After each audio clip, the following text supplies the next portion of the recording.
माझं नाव शिवम खरपुडे. आम्ही हा होम ऑटोमेशनचा प्रोजेक्ट केला आहे.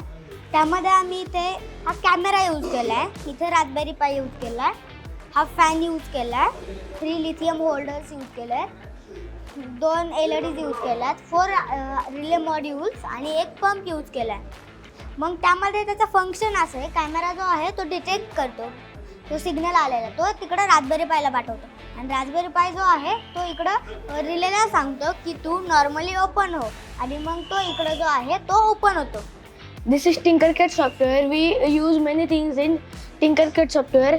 If anything is not in the air and we want to create it in our reality, also we draw it on notebook, but we can't understand because it is in 2D.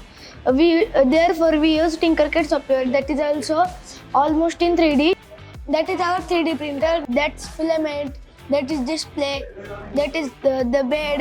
That has 256 by 256 by 256 in size. You will find something different in this. It is in its kind first in entire India. This kind of experiment we are doing, and this high-end technology these students are learning. It is Industry 4.0. We got under one umbrella. World's best स्कूलमध्ये या शाळेचा जगात पहिला number आला, पण तो number येण्यापाठीमागं जी काही कारणं होती त्यामध्ये प्रमुख कारण होतं इथली new age technology lab. Bharat Forge लिमिटेडमधून जो काही सपोर्ट मिळाला, आदरणीय लीना देशपांडे मॅडम असतील, आदरणीय सर्वच टीम, सुनील सर असतील, प्रणव सर असतील, ह्या सगळ्या मंडळींनी जो काही सपोर्ट दिला आम्हाला, आमच्यावर विश्वास ठेवला.